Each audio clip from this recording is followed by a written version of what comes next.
Hello guys, बाम थाप्न हिँडेको झोला यहाँ छ, चारो यहाँ छ। फेरि हाम्रो बाम थाक्ने चारो चाहिँ कसरी पर्छ भने यसरी पर्छ है। ओ यहाँ एउटा छ हैन, ए भुइँ परेछ। यहाँ तीनटा छ, यहाँ नि एउटा छ हैन, यहाँ नि छ, यहाँ नि छ।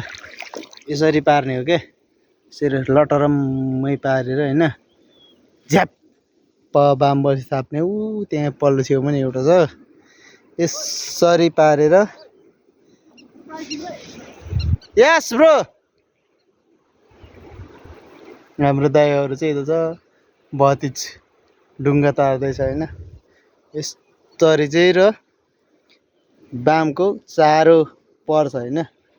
अब यसलाई मैले सलक्क निकालेर भोलि बाम निकाल्ने हो है। पार्ट 2 हेर्नु होला नभुलिकन। Thank you.